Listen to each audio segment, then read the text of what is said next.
तो स्टूडेंट्स अब मैं आपको बताने वाला हूं कि वैद्युत क्षेत्र की तीव्रता से संबंधित अध्यारोपण का जो सिद्धांत है उसको किस तरह से लगाते हैं। मान लीजिए कोई बिंदु है P और इस बिंदु P की अगर चारों तरफ कई सारे आवेश रखे हुए हैं जो कि हो सकता है अलग अलग या समान दूरी पर स्थित हो, तो ये सभी आवेश क्या करेंगे, इस बिंदु P पर अपनी अपनी वैद्युत क्षेत्र की तीव्रता उत्पन्न करेंगे। तो सभी वैद्युत क्षेत्र की तीव्रताओं को पता कर लेने के बाद जब मैं बिंदु P पर नेट वैद्युत क्षेत्र की तीव्रता निकालूंगा तो मुझे हर आवेश की वजह से उत्पन्न की गई वैद्युत क्षेत्र की तीव्रता को जोड़ना होगा। और क्योंकि ये एक सदिश राशि है तो मैं इसको सिंपली तो जोड़ नहीं सकता, जैसे 2 और 3 5 हो गए। यहाँ बीच का जो कोण है वो भी एक रोल प्ले करेगा।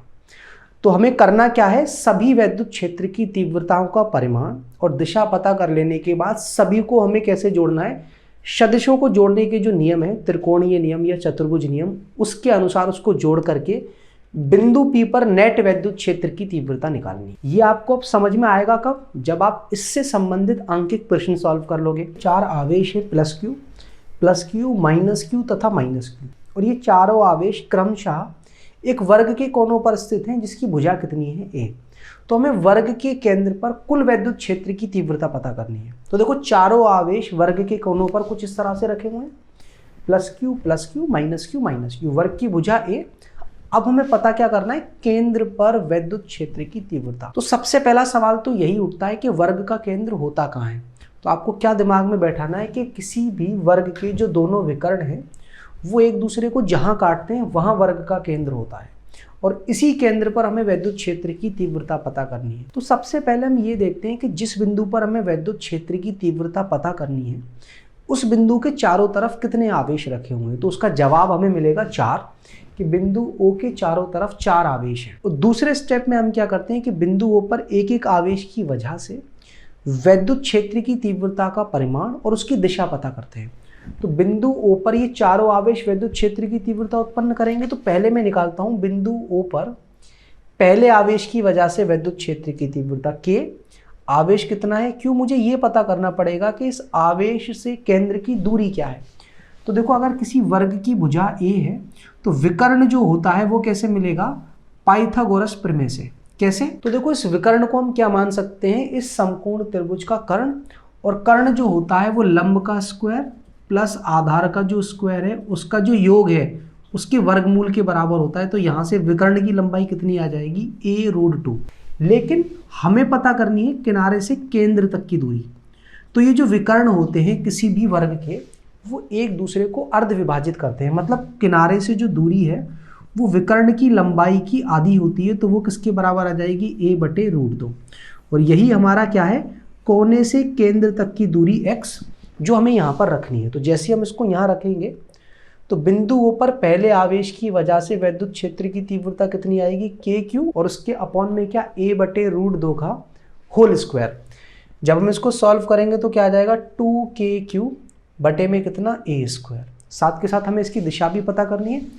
तो इस बिंदु O पर इस धनावेश की वजह से वैद्युत क्षेत्र की तीव्रता कैसे होगी, आवेश से दूर। उसके बाद जब आप बिंदु O पर दूसरे आवेश की वजह से, तीसरे आवेश की वजह से या चौथे आवेश की वजह से वैद्युत क्षेत्र की तीव्रता पता करोगे तो वो बराबर ही आएगी। क्यों, क्योंकि सभी आवेशों के परिमाण बराबर हैं और सभी आवेश कोनों पर रखे हुए हैं। तो केंद्र तक की दूरी भी यही आने वाली है, a/√2।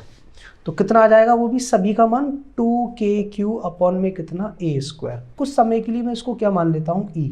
लेकिन सभी वैद्युत क्षेत्र की तीव्रताओं की दिशा अलग अलग होगी। कैसे, ये जो तीसरा आवेश है ऋणात्मक है तो ये इस बिंदु पर वैद्युत क्षेत्र की तीव्रता अपनी तरफ उत्पन्न करेगा विस्थापन सदिश के अलोंग। ये दूसरा आवेश क्या करेगा, विस्थापन सदिश के अलोंग आवेश से दूर, और ये चौथा आवेश विस्थापन सदिश के अलोंग इसके पास। तो ये चारों वैद्युत क्षेत्र की तीव्रताओं की आपको दिशा भी पता लग गई। अब देखो जैसे ही हमें सभी वैद्युत क्षेत्र की तीव्रताओं का परिमाण और दिशा पता लग जाए तो तीसरे स्टेप में हम सभी को जोड़ करके उस बिंदु पर कुल वैद्युत क्षेत्र की तीव्रता निकालते हैं। तो आप देख सकते हो कि पहले आवेश और तीसरे आवेश की वजह से जो वैद्युत क्षेत्र की तीव्रता है वो एक दिशा में आ रही है, दूसरे आवेश और चौथे आवेश की वजह से वैद्युत क्षेत्र की तीव्रता वो एक दिशा में आ रही है।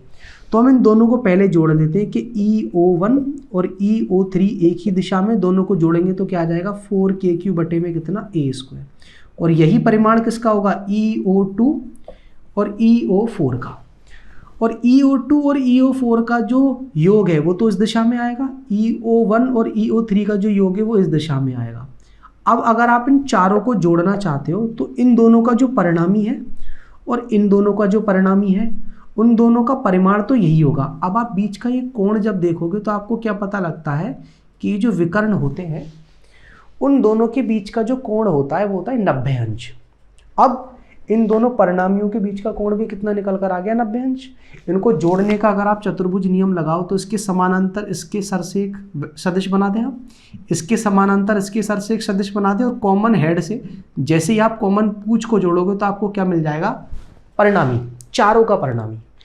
तो ये जो है आपका 4kq/a², इसको कुछ टाइम के लिए मैं y मान लूँ तो आप क्या देखोगे कि इस बार जो नेट वैद्युत क्षेत्र की तीव्रता है वो क्या आ जाएगी, अंडर रूट में पहले सदिश का स्क्वायर दूसरे सदिश का square plus 2ab cos theta. Theta कितना है, 90, cos 90 का मान 0, तो ये 0 हो गया। कितना आ गया आंसर, y√2। और y हमने माना किसको है, इस वाली वैल्यू को। तो जो नेट वैद्युत क्षेत्र की तीव्रता है वो कितनी आ गई, 4√2 kq/a²।